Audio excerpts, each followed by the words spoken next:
해주는 인사말 있었죠, 그죠? 복 많이 받으세요라는 인사말에 머물지 말고 새해는 복 많이 베푸세요. 그렇게 인사하는 거 좋죠, 그죠? 네. 복 많이 베풀려고 하면 우리가 복을 받아야 돼요. 하나님이 우리에게 복을 주실 겁니다.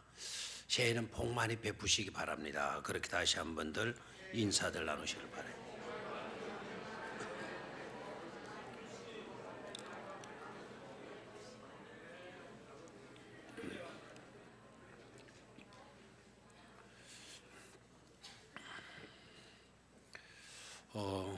다음 주 우리 직분자들 헌신 예배 드리지만 우리 올해에는 우리 직분자들이 열심히 예배 생활 잘하실 수 있어야 되겠습니다.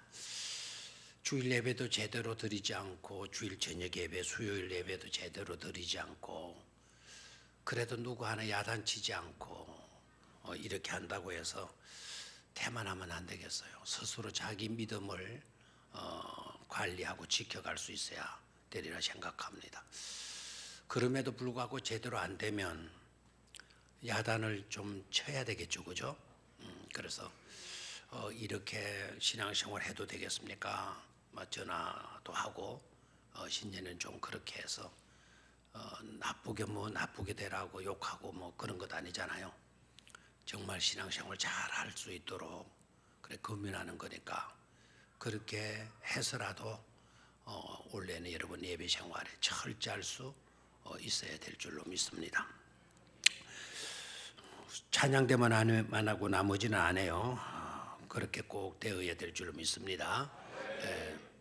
자, 오늘 저녁 말씀의 제목은 아름다운 시작과 아름다운 마무리 작업이라는 제목으로 말씀을 나누도록 하겠습니다. 아름다운 시작과 아름다운 마무리 작업. 주부에는 아름다운 시작과 마무리 작업 이렇게 되어져 있죠. 그러나 과가 그리고 과 이런 단어들은 앞에는 수식어구가 뒤에도 따라 붙는다 생각하면 돼요. 아름다운 시작, 아름다운 마무리 작업 됐죠? 자, 오늘 요셉을 중심으로 해서 생각하겠는데요. 요셉의 일반적인 이야기는 생략하고 요셉의 생에서 특징적인 요소들 그것들을 딱 지적을 하고 그것들을 중심으로 해서 말씀을 나누려고 합니다. 첫 번째 요셉의 삶이 어땠냐? 섭리사관에 철저했던 삶을 산 사람이다라는 거예요. 역사를 어떻게 보냐? 그거를 사관이라 그러죠. 사관. 역사를 어떤 관점에서 보느냐? 이게 굉장히 중요하잖아요. 잘못된 관점으로 역사를 보게 되게 되면 심각한 문제가 일어나요. 바른 관점을 가지고 역사를 볼 수 있어야 되거든요. 그래서 사관 이게 얼마나 중요한지 몰라요. 역사를 기록하는 사람도 어느 쪽에 치우치지 않고 정도에서 역사를 제대로 보고 기록을 할 수 있어야 되죠. 이 사관이라는 게 굉장히 중요한데 그러면 요셉이 가졌던 역사적인 관점은 어떠했느냐? 한마디로 하나님의 섭리로 모든 역사는 진행이 된다. 하나님이 개입하시고 하나님이 그 역사를 이끄시고 하신다. 그래서 그걸 가리켜 섭리사관이라고 그래요. 모든 역사는 누가 이끌어 가신다? 하나님이 이끌어 가신다. 하나님이 개입하시고 하나님이 친히 그 역사를 이끌어 가신다. 그리고 그 하나님께 요셉은 철저하게 자신의 삶을 위탁시켜요. 그 하나님께 모든 것을 위임하고 하나님의 뜻대로 순종하면서 살아가는 삶을 살게 되죠. 그러니까 하나님은 이 역사를 이끌어 가시는 분이시다. 철저하게 하나님은 이 역사를 이끌어 가시는 분이시다. 전체적인 나라의 역사뿐만 아니라 개개인의 우리들의 삶까지도 하나님이 개입하시고 이끌어 가시는 분이시다. 그런 하나님께 자신의 모든 것을 위탁하고 하나님의 뜻으로 살아가는 믿음의 사람이 누구였느냐? 바로 요셉이었다라는 거예요. 이런 신앙이 중요해요, 안 중요해요? 굉장히 중요하죠. 우리들의 믿음이 좋으려고 하면, 온전하려고 하면 역시 우리들의 믿음도 철저하게 하나님의 섭리를 따르고 하나님의 그 섭리로 역사를 주관하시는 그 하나님께 우리 모두를 위탁시키는 것, 그리하면서 믿음으로 살아가는 삶, 그런 삶이 되어야 성숙한 믿음의 삶, 진정한 그리스도인이라고 하는 칭함을 우리가 얻을 수가 있는 겁니다. 올 한 해 저와 여러분들의 믿음이 어떻게 된다고요? 철저한 하나님의 섭리를 믿고 받아들이고 따르는 그와 같은 삶을 살아갈 수 있어야 될 줄로 믿습니다. 그래서 내 뜻대로 살려고 하지 말고 세상의 어떤 풍조에 밀려가지고 거기에 막 같이 협작하면서 살아가려고 하지 말고, 역사의 주관자는 누구이시다? 하나님이시다. 그 하나님의 역사의 주관, 섭리하시는 하나님을 믿고, 그리고 그분께 모든 것을 내어 맡기고 그분을 믿으며 살아가는 삶, 그게 바로 섭리적 신앙이다라는 거죠. 요셉은 그 신앙에 철저했다라는 것을 37장부터 창세기 37장부터 50장까지가 요셉의 이야기예요. 창세기 총 50장 가운데 37장부터 50장까지, 그럼 무려 10석장의 내용이 누구에 관계된 내용이다? 요셉에 관계된 내용이다. 10석장인가요? 17, 37, 38, 39, 40, 41, 42, 43, 44, 45, 46, 47, 48, 49, 50, 16장이네요. 아이고, 이 나이가 되도록 그것도 계산 못 해가지고 초등학생 다니는데 손가락 꼽아가지고 계산을 해야 되니 참 서글픕니다. 그죠? 16장의 이야기가 누구에 관계된 이야기다? 요셉에 관계된 내 이야기다. 그 관계된 내용을 딱 들여다보게 되면 요셉의 믿음은 철저하게 하나님의 섭리를 따르는 그런 믿음 위에서 있었던 것을 보게 돼요. 참 좋죠, 그죠? 그래서 하나님은 악을 선으로 갚으시는 분이시다. 그렇죠? 선을 악으로 갚는 것이 아니고 하나님은 악을 뭐로 갚으시는 분이시다? 선으로 갚으시는 분이시다. 그렇게 역사를 이끌어 가시는 하나님이라는 것, 그걸 요셉은 철저하게 믿고 있었어요. 그 믿음이 있었기 때문에 자기를 해쳤던 사람, 자기를 힘들게 만들었던 사람, 억울한 누명을 씌우고 또 코너로 몰아붙이고 심지어 자기에게 씻을 수 없는 큰 아픔과 상처, 평생의 쓴뿌리가 될 수 있는 그런 상처를 준 형들이지만 다 용서하잖아요. 그들이 그렇게 했다고 해서 요셉이가 악을 갚지 않잖아요. 그렇게 행동했던 형들이지만 다 용서해요. 억울하게 누명을 입혀가지고 감옥에 쳐는 보디발도 보복하지 않아요. 보디발의 아내에게도 보복하지 않아요. 이유가 뭐냐? 역사는 누가 이끌어 가신다? 하나님이 이끌어 가신다. 하나님은 악을 악으로 갚는 분이 아니시고 선을 악으로 갚으시는 분도 아니라 악을 뭐로 갚으시는 하나님, 선으로 갚으시는 하나님, 철저한 그런 믿음을 가지고 살았기 때문에요, 최고의 존경받을 수 있는 믿음의 큰 일꾼이 된 줄로 믿습니다. 두 번째로 요셉의 생애 가운데 특징적인 요소가 뭔가 하니까 꿈꾸는 사람이다라는 거죠. 요셉은 뭐라고요? 꿈꾸는 사람. 요셉에게 따라오는 그 이름들이 몇 개 있어요. 제가 제일 좋아하는 요셉의 이름은 사브낫 바네아라고 하는 그 이름, 요셉의 다른 이름이죠. 사브낫 바네아, 애굽식 이름인데 그 이름이 굉장히 좋아요. 애굽식 그 이집트식 이름이지만 그 이름이 굉장히 좋죠, 그죠? 사브낫 바네아. 뜻이 뭐라 그랬나요?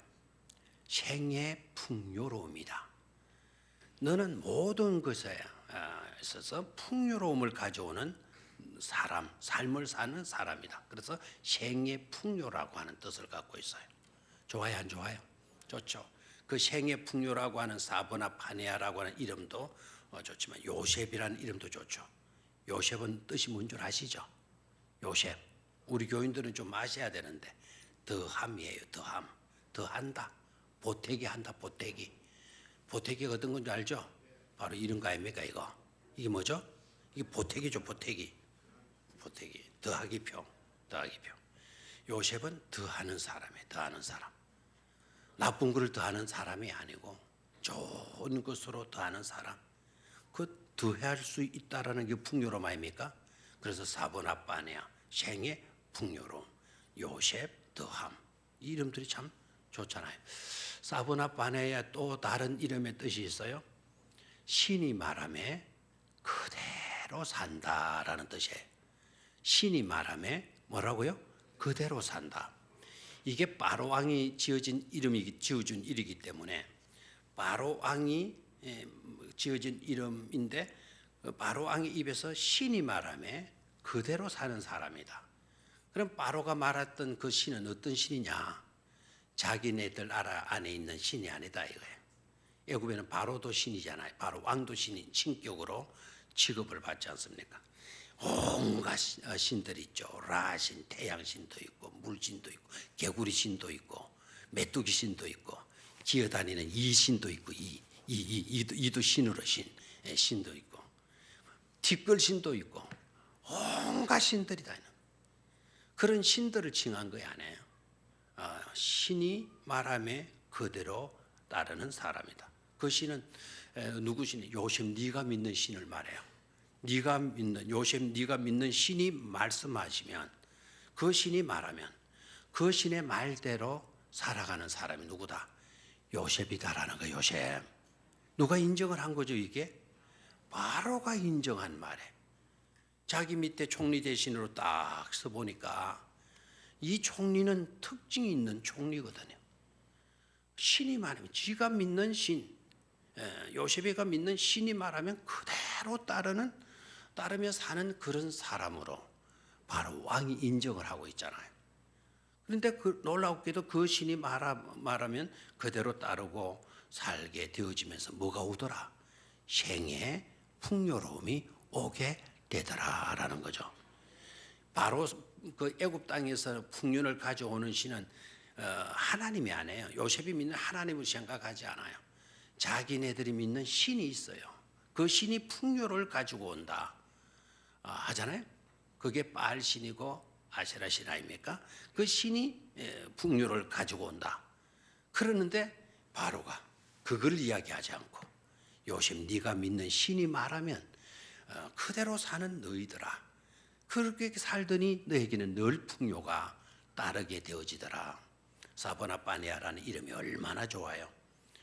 요셉에게 또 따라다니는 이름 중에 하나가 요셉은 꿈꾸는 사람이다.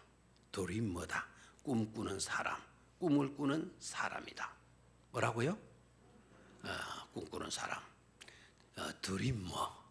저 드럼머. 드럼치는 사람 말하지 않고 꿈꾸는 사람. 근데 여러분 이 꿈꾸는 사람이라고 했을 때 좋은 뜻의 꿈꾸는 사람이었을까요? 나쁜 뜻의 꿈꾸는 사람이었을까요? 그걸 알고 이 단어를 써야 돼요. 그래 우리도 요셉처럼 꿈꾸는 사람이 됩시다. 막 이런 식으로 섣불리 말하면 안 됩니다. 우리 교사들도 신경 쓰셔야 돼요. 그래서 교사들도 부지런하게 성경 공부하셔야 되고 성경 읽어야 돼요. 교사들이 나태하면 안 되겠죠. 자, 여기에 꿈꾸는 사람이라고 하는 것은 몽상가라는 뜻이에요. 뭐라고요? 몽상가. 개꿈이나 꾸고 다니는 그런 어리석은 사람. 저기 개꿈이나 꾸고 다니는 어리석은 사람이 오도다. 그 형들이 그렇게 말을 한 거예요. 그래 칭찬의 말, 인정의 말이 아니고 어떤 사람? 개꿈이나 꾸고 다니는 몽상가, 어리석은 그런 거짓된 꿈꾸는 사람 뭐로 여긴 거예요. 창세기 37장 20절을 보게 되면은요. 창세기 37장 27절을 보게 되면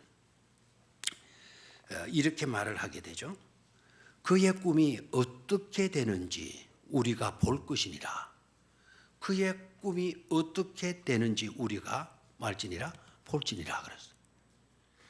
그러니까 이 형제들은요. 자기 형들은 다윗이 꾸는 그 꿈이 진짜 백의 꿈이라고 생각 안 해요. 가짜 백의 꿈이다. 그냥 개꿈이나 꾸고 다니는 저 친구의 꿈이 어떻게 되는지 우리 한번 두고 보자. 그러면서 그 꿈이 이루어지지 못하도록 그의 옷을 뺏기고 그리고 지나가는 낙타 상인에게 요셉을 돈 받고 뭐합니까? 팔아버리잖아요. 은 얼마 주고 팔았죠? 은 얼마 주고? 20에 팔았어요. 예수님은 은전 얼마에 팔렸죠? 30. 그래도 예수님 조금 더 가치가 좀 있네요. 그죠? 네. 더 많이 값을 치렀네요. 어떤 사람이 이렇게 질문하니까 왜 이렇게 요셉은 그저 20밖에 못 받았고 예수님은 30 이렇게 받았나? 팔렸나? 30에 팔렸나? 그러니까 어떤 사람들 예수님이 요셉과 비교도 안 되기 때문에 예수님의 몸값이 더 비쌌던 거지 이렇게 말하는 사람도 있고 어떤 사람은 그간에 물가가 올랐지 않냐. 물가가 그 역사가 얼마나 오래됐어요? 물가가 올랐기 때문에 예수님은 30에 팔린 거지 뭐 다 웃자고 하는 이야기겠지만은요 은 20에 팔려요. 그렇게 팔아 넘기면서 팔아 네가 무슨 꿈을 꿨다고 뭐 아버지가 엄마가 네한테 절을 한다고 우리가 네 앞에 뭐 이렇게 절을 한다고 배딴 취급해서 우리가 네한테 무릎 위로 꿇고 그렇게 엎드려 절을 한다고 그런 있을 수 없는 개꿈이라 꾸고 다니는 네가 한번 꿈 이뤄봐라. 너는 노예로 끌려가면 너는 끝났다. 끝나는 네가 무슨 꿈을 꿔? 뭐 이런 식으로 놀리는 그와 같은 말에 꿈꾸는 사람. 근데 요셉의 꿈을 보게 되면 세 가지의 꿈으로 이루어지고 있는 것을 보게 돼요. 요셉의 꿈의 특징 세 가지. 첫 번째는 세 가지가 뭔가 하니까 특징적인 요소는 똑같아요. 쌍을 이루는 꿈을 꿔요. 뭘 이루는 꿈을 꾼다? 쌍을 이루는 꿈. 자, 형들이 자기 앞에 절을 하는 꿈을 꿔요. 그 꿈만 꾼 게 아니고 이제는 해와 달이 자기에게 뭘 하는 꿈을 꿔요? 절을 하는 꿈을 꿔요. 그래 이게 되는 말입니까?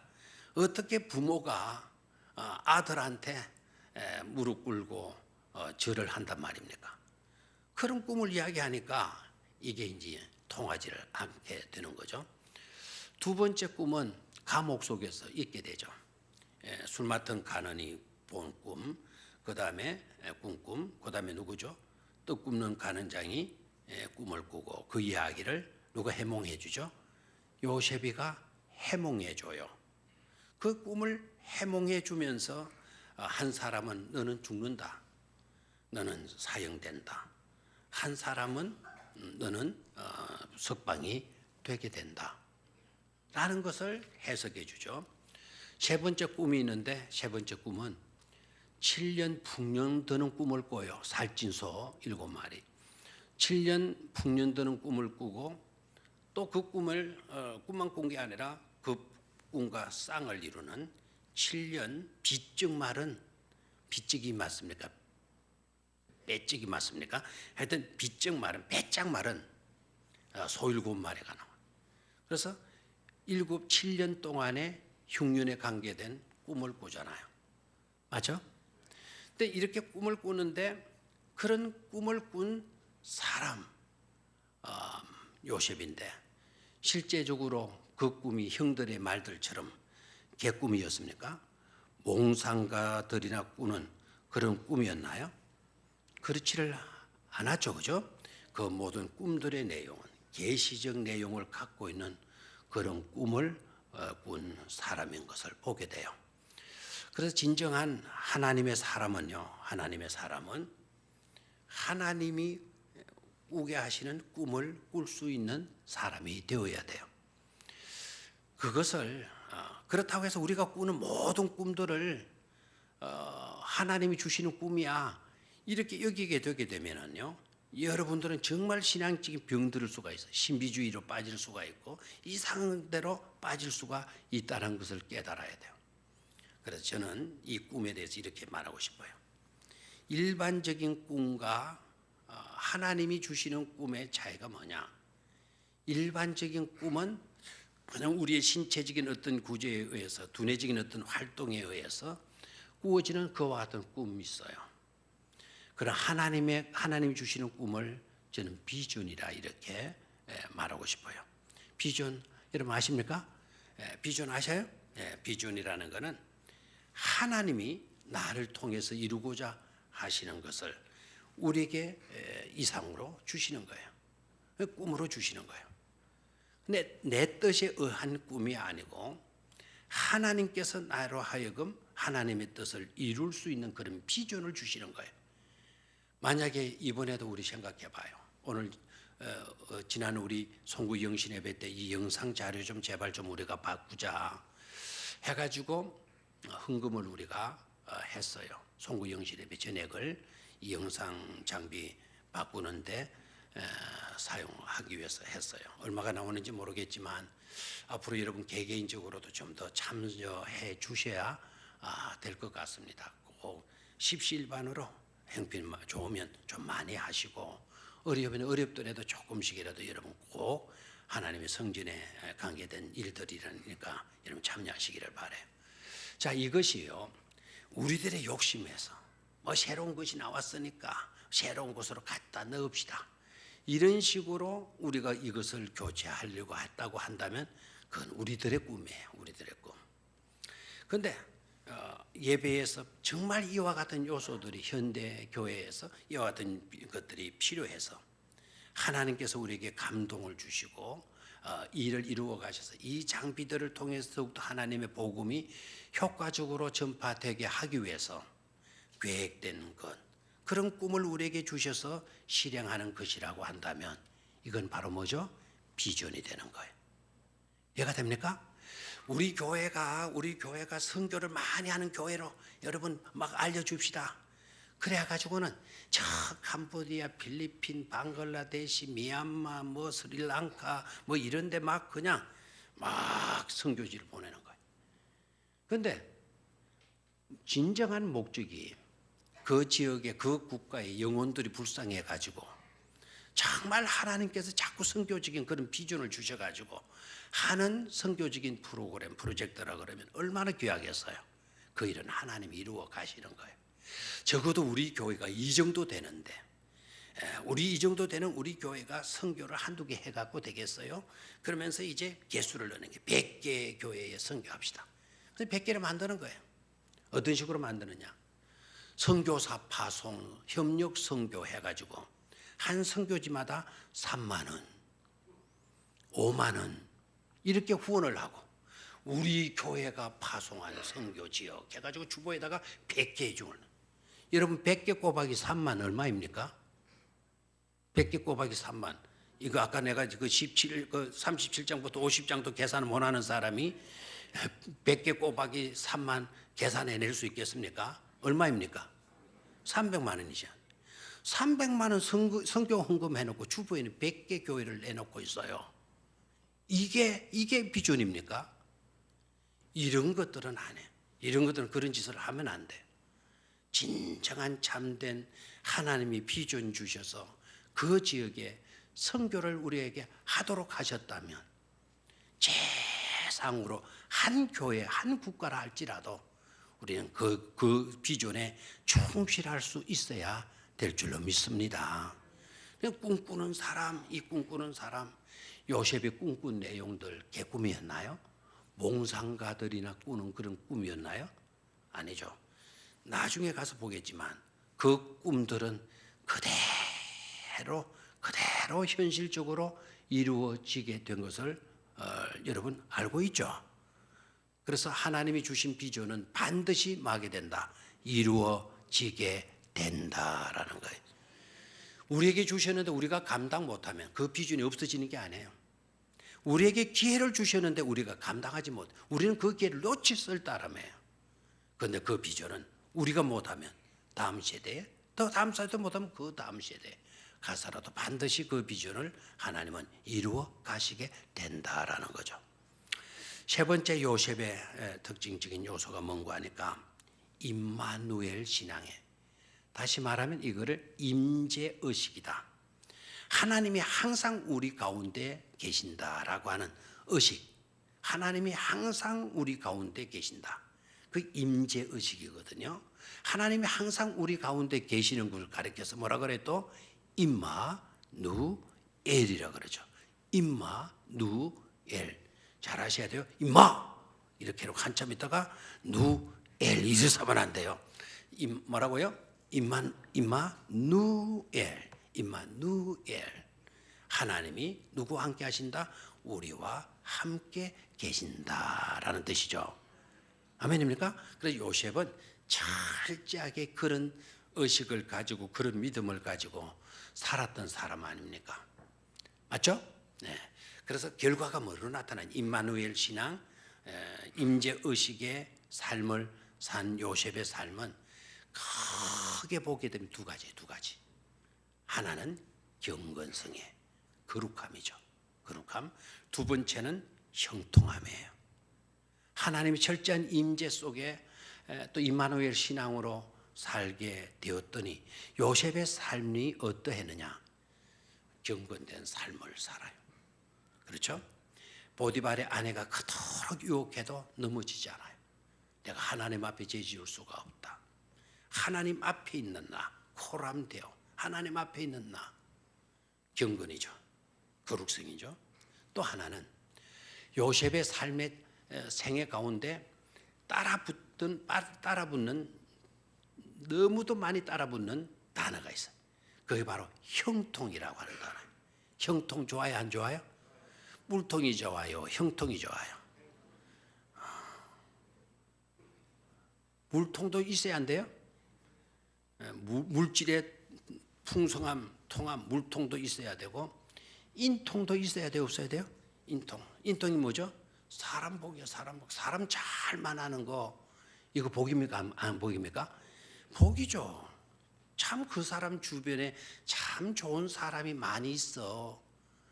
그거 얼마나 좋아요. 제 주변에도 저를 보는 사람들도 병의 유목사는 참 인통이 있는 사람이야. 인통이 있는 사람이야. 그런 소리를 많이 들어요. 사람의 복을 받고 있는 사람으로 자기네들에게 비춰졌던 모양이에요. 저도 그렇게 생각을 해요. 자, 인통도 있어야 되고 물통도 있어야 되죠. 그렇죠? 좀 반응을 좀 해요. 물통은 물 마시는 이런 물통 이런 거 말고 물질의 복. 또 어떤 사람들은 돈통도 있어야 된다. 뭐 이렇게 이야기를 해요. 돈통이 또 뭐죠? 돈통이나 물통이나 똑같이 생각하면 돼요. 물통 받으면 돈통이 따라오는 것 아닙니까? 하여튼 요셉의 삶의 결과 임재의식으로 임마누엘 신앙으로 철저히 살더니 그 결과로 따르는 것은 경건, 거룩성, 또 하나는 뭐라고요? 형통함. 우리 성도님들이 꼭 그렇게 살 수 있게 되기를 축원합니다.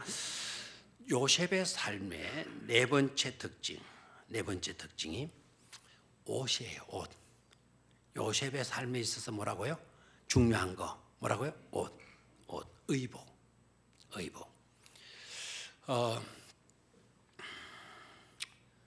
제가 이 요셉 이야기 하려고 준비할 때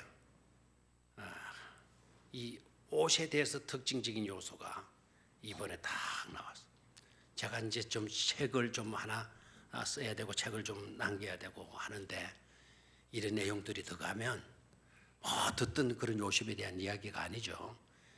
요셉의 생애의 또 하나의 중요한 특징이 이번에 제가 발견하게 됐어요. 그게 바로 뭔가 하니까 옷에 요셉이 입었던 옷. 그 옷 때문에 요셉이 곤란해 공경에 빠지잖아요. 아버지가 12 두 형제가 있는데 요셉이가 12 형제들 중에 몇 번째 요셉이가 11번째 아들인데 그 12 아들들 중에 꼭 아버지가 누구를 편애했어요? 요셉을 편애했어요. 근데 요셉에게만 무슨 옷 입혔죠? 채색 옷 입혀줬어. 그러니까 다른 형들이 기분 좋겠어요? 안 좋겠어요? 기분 안 좋았겠죠. 형들이 성숙한 형들이었다면 기분 좋아야 되는데, 일반적으로 보면 기분 좋아야 되는데 그 형들이 못난 형들 같아요. 저도 이 옷에 대해서 참 스트레스가 많아요. 우리 아버지는 저를 기원은 했던 것 같은데, 아니 우리 어머니도 그러고, 근데 저는 한 번도 새 옷을 입어본 경험이 별로 없어요. 왜 형들이 다 입다가 못 쓰는 거 잘라가지고 그걸 뭘 해가지고 이제 제가 키가 작으니까 딱 바지 밑에 잘라버리고 딱 해가지고 그런 입혀놓으니까 뭐 그다는 형님들 입는 옷을 갖다 입으니까 뭐 바지가 치마 같고 뭐 이런 걸 입고 다니고, 그때는 남녀 공학 아닙니까? 그런 옷을 또 입고 시골이지만은 여학생들 있는데 앞을 지나가면 뭐 뒤통수가 가려가지고는 옷이 된 그 서름이 있어요. 요셉이가 어릴 때 입었던 옷은 채색 옷, 화려한 옷이죠. 그런데 그 옷이 어떻게 돼요?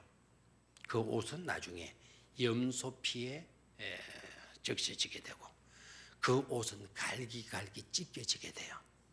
왜 그렇죠? 요셉의 형들이 그 옷에 스트레스가 있었던 거예요. 컴플렉스가 있다. 이놈의 자식 두고 보자 해가지고 채색 옷 벗겨가지고 그걸 갈기갈기 찢고 거기다 염소피를 뿌려요. 왜 그런가 하니까 당신의 아들 야곱에게, 자기 아버지에게 당신의 아들이 아무래도 짐승밥이 된 것 같다고, 사자에게 잡혀먹은 것 같다고, 그래서 사자가 활켜서 찢은 것처럼 그 채색 옷이 찢겨지게 돼, 염소피가 밝혀지게 되고, 그렇게 아버지의 총애를 입었던 그 화려한 채색 옷이었지만 그 옷은 그렇게 되고 말았어요. 그 옷 대신에 요셉에게 입혀졌던 옷은 바로 노예의 옷이었다라는 거예요. 무슨 옷? 노예 옷. 팔려서 이제는 노예로 끌려가게 돼요. 노예 옷이라는 거는 이건 어떻게 보면 옷도 아니에요. 이런 큰 긴 천으로 이렇게 둘러가지고는 입고 다니는 그런 옷, 마치도 씨름 선수의 사파처럼 그런 옷의 주인공이 되고 말죠. 그렇게 잘 나갔던 채색 옷을 입고 다니던 그가 사파, 씨름선수의 사파와 같은 그런 노예의 의상을 갖추게 되게 돼요. 그러다가 나중에는 바로에 의해서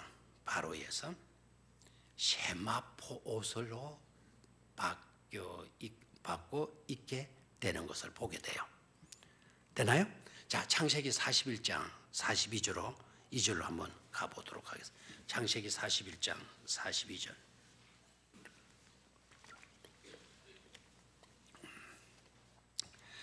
시작. 41장 42절. 아까 우리 몇 장 읽었죠? 45장 읽었으니까 그 몇 장만 앞으로 넘기면 되죠. 자, 시작.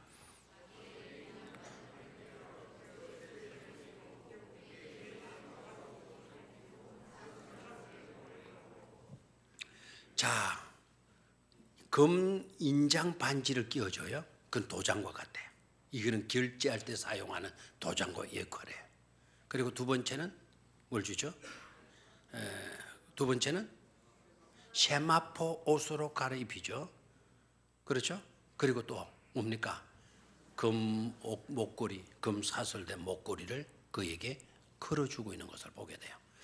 자, 채색 옷에서 노예복으로, 그리고 감방에 가서는 제수복으로, 그 다음에 바로 앞에 섰을 때에는 그의 의복이 무로 바뀌어진다, 세마포로 바뀌어지는 것을 보게 돼요. 자, 이렇게 해서 잠깐 언급하고 지나가겠는데요. 보디바리가 왜 자기 아내를 강간하려고 했던 요셉을 살려주었을까요? 자기 아내 이야기로는 이 노예가 이놈이 나를 급탈하려고 했다. 그리고 내가 요셉을 그냥 반항하면서 했더니 요셉의 옷이 찢어졌다.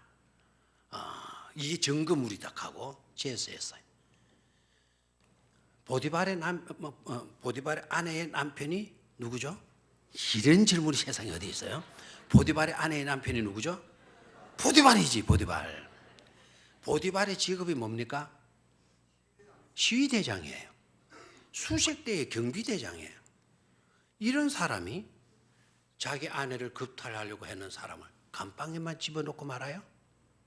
그때는요, 강간죄를 지금 바로 처형이에요.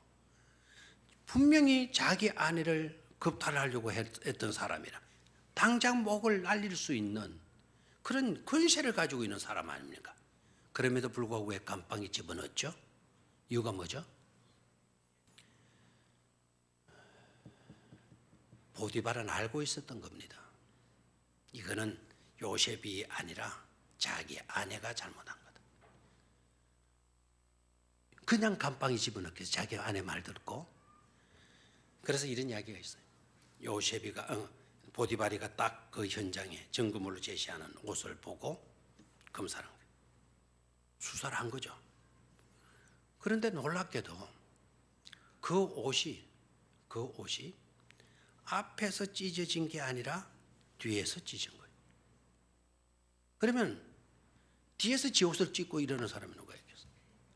아니, 가만히 있어봐. 이게 어떻게 되는 거야? 뒤가 많나 앞에 많나 이게? 하여튼 이거는 요셉이가 자기 옷을 이렇게는 찢지 못한다. 이거는 제3의 인물이 찢은 거다. 그럼 제3의 인물이 누구예요? 지 말로는 그 자기 부인 말은 지하고 요셉밖에 없다 그랬으니까. 그래서 이 보디발은 딱 한 거 속으로. 네가 범인이구나. 네가 범인이라도 그걸 공개하기가 그렇잖아요.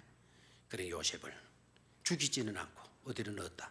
감방에 넣었다라는.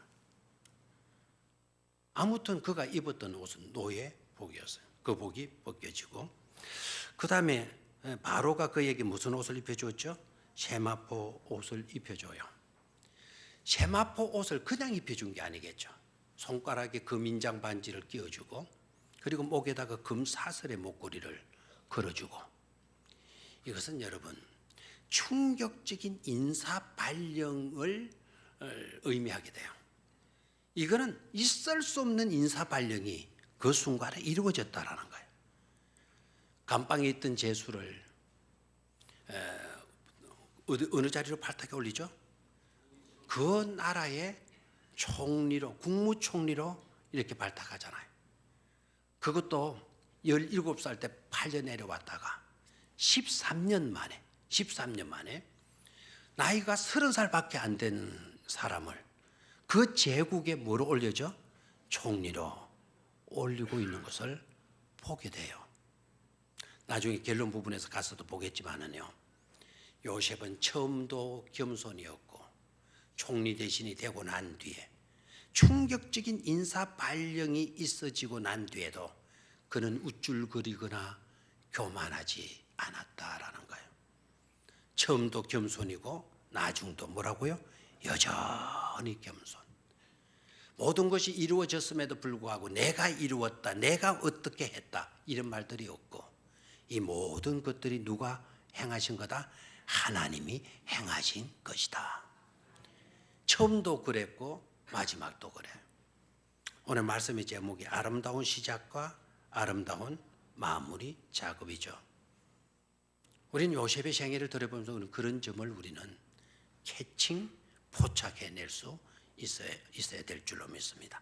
그럴 때 하나님이 우리에게 들려주시고자 하시는 오묘한 메시지를 우리는 들을 수가 있는 것이죠. 또 하나 더, 두 개만 더 하겠는데요. 형제 간의 다툼이에요. 창세기 이야기 중에, 창세기의 기록 가운데 여러분 특징적인 요소를 싸움의 이야기가 많이 나와요. 그런데 싸움을 하더라도 물론 남들과 싸움도 있지만 형제 간에 다투는 이야기가 많이 나와요. 자, 한번 볼까요? 첫 번째 인간의 아들 아담과 하와의 아들이 누구였죠? 가인과 아벨이죠. 가인과 아벨의 싸움이 형제 간의 싸움이고 있는 것을 보게 되죠. 믿음의 조상 아브라함의 아들이 이삭이에요. 이삭이 태어났지만 먼저 인간적인 방법으로 먼저 태어난 아들이 있었죠. 그 아들이 누구였죠? 이스마엘. 이삭과 이스마엘의 형제간의 싸움이 있었어요. 그 싸움은 지금까지도 이어지고 있는 형제간의 싸움이죠. 세 번째, 이삭의 아들이 누구냐면 예서와 야곱이죠. 야곱과 예서가 또 형제간인데 뭡니까? 싸우는 거예요. 죽일 놈 살릴 놈 쏘갔니 쏘겠니 막 이런 식으로 해가지고 둘이가 또 다투는 이야기가 나와요. 그 다음에 오늘 본문에서 보다시피 요셉과 누구의 다툼이 나와요? 형제간의 다툼이 나와요.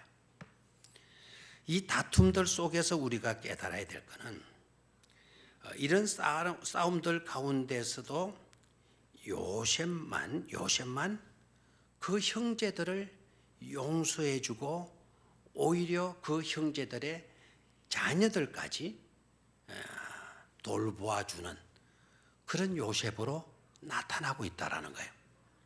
형제간의 다툼 속에서도 요셉은 형제간에 다투었어도 오히려 요셉은 그 형제들을 다 용서해주고 그 형들만 용서해준 게 아니라 형들의 자녀들까지 누가 돌봐주죠? 요셉이가 돌봐주게 되는 내용으로 요셉의 삶을 부각시키고 있어요. 가인과 아벨의 싸움에서 아벨이 어떻게 하지 못했잖아요. 이삭과 이스마엘의 싸움에서 지금까지도 갈등이 있잖아요. 야곱과 예서의 싸움이 나중에는 화해는 했지만 그 이상의 어떤 것들이 없잖아요.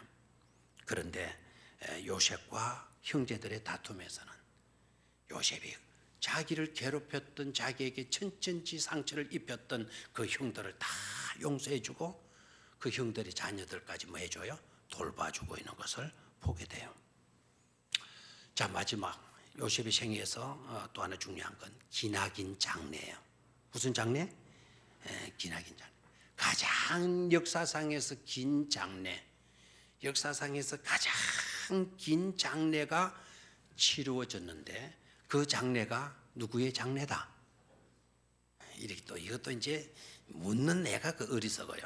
이렇게 말해놓고 또 누구 장례겠냐? 이러면 눈치로도 다 알아맞힐 수가 있잖아요. 이런 것이 고등고시 시험으로 나왔다면 여러분 다 판사가 되고 변호사가 다 될 수 있어요. 자, 가장 긴 장례가 누구의 장례다? 요셉의 장례, 요셉의 장례, 요셉의 장례. 요셉의 장례가 몇 년 만에 끝이 나느냐?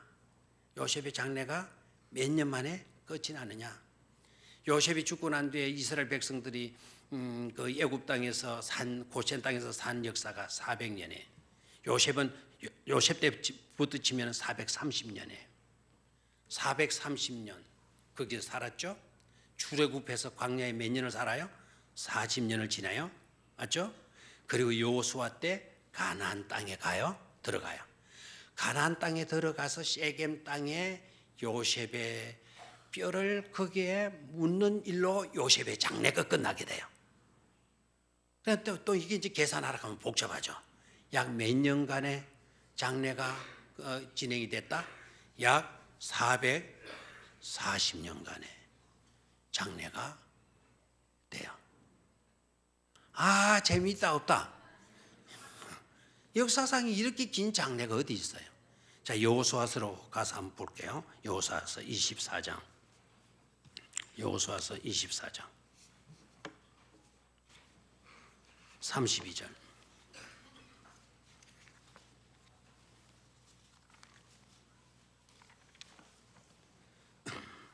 페이지수로 358페이지. 358페이지. 자, 시작. 또 이스라엘의 자손이 애굽에서 가져온 요셉의 뼈를 세겜에 장사하였으니 이곳은 야곱이 베크시타를 주고 세겜의 아버지 하몰의 자손들에게서 산 밭이라. 그것이 요셉 자손의 기업이 되었더라. 세겜 땅에 요셉의 뼈가 묻히게 돼요. 그래서 기나긴 요셉의 장례가 마쳐지게 되죠. 자, 그러면 결론입니다. 요셉에게서 그러면 우리가 무엇을 배워야 할까? 요셉에게서 무엇을 배워야 할까? 제가 정리합니다. 요셉은 꿈을 가졌죠. 어떤 상황 속에서도 그 꿈을 버리지 않았죠. 결국 그 그 꿈이 이루어지는 주인공이 되죠. 그리고 악을 선으로 바꾸시는 하나님의 섭리를 철저히 믿고 따랐죠. 그랬기 때문에 어려움 속에서도 원망 없이 하나님과 함께하는 삶을 살았잖아요. 그리고 그는 끝까지 겸손했더라는 거예요. 겸손했더라. 결론입니다. 끝이 아름다우면 모든 것이 아름다운 추억이 될 수가 있는 겁니다. 끝이 아름다우면 모든 것이 다 아름다운 뭐가 된다고요? 추억이 되는 거예요. 온갖 이야기들, 형들의 그 꿈꾸는 이야기들, 모함을 받았던 이야기들, 노예로 팔려갔던 이야기들, 그 꿈꾸어서 감옥 속에 있었던 일들, 그리고 꿈꾸어서 총리 대신까지 올라간 모든 일들, 이런 일들이 끝이 아름답게 되어지니까 아름다운 이야기거리, 아름다운 추억거리가 되는 것을 우리가 알 수 있잖아요. 그런데 정반대로 끝이 좋지 않으면 모든 것이 가슴 아픈 일이 되고 만다라는 거예요. 뭐가 안 좋으면? 끝이 안 좋으면. 끝이 안 좋으면 앞에 좋았던 일들도 다 형편없이 보여지게 되는 거예요. 그래서 시작도 중요하지만 뭐도 중요하다? 끝도 중요하다. 끝도. 그래서 끝이 마무리가 잘 되어지게 되면 앞에 안 좋았던 이야기들이요. 그것들도 안 좋았던 이야기들이지만 추억거리가 될 수가 있는. 그때 그랬었지. 그러나 내가 오늘 잘 되어져 있어. 그럼 그때 그랬었지. 그것 때문에 가슴 아파하지 않아요. 근데 끝이 안 좋게 되면, 마무리 작업에 실패하게 되게 되면 앞에 것들이 다 아무런 의미가 없어져 버리게 되는 것입니다. 그러니까 아직 저와 여러분들이 시간이 있을 때 마무리를 잘해서 모든 것들이 아름다운 이야기가 될 수 있도록 그렇게 살아가야 될 줄로 믿습니다. 아름다운 시작과 아름다운 마무리 작업. 연초 첫 주일 저녁에 이 말씀을 기억하시고, 시작도 좋아야 될 뿐만 아니라 과정도 좋고, 과정은 그 시작과 과정은 좀 그렇다 하더라도 끝 작업이 잘 이루어져서 앞에 안 좋았던 이야기들도 아름다운 추억거리, 괴로움과 고통의 추억거리가 아니고 아름다운 추억거리가 되어지는 그런 삶을 살아야 되는 축복된 우리 성도님들이 꼭 되시기를 주의 이름으로 축원합니다. 아멘 소리 너무 작은 것 같아요. 올 한 해는 우리 아랫배에 그냥 힘을 주는 이거 좀 많이 하자고. 목에 힘 좀 주지 말고 뭐에 힘 좀 줘요? 아랫배. 힘도 굵직하게, 목소리도 굵직하게 좀 나오도록 그렇게 되기를 축원합니다. 여기가 벨로 소리가 안 나오네요. 자, 그렇게 되기를 축원합니다. 어떻게 되자고요? 아름다운 시작, 아름다운 마무리 작업. 아멘. 하나님 아버지.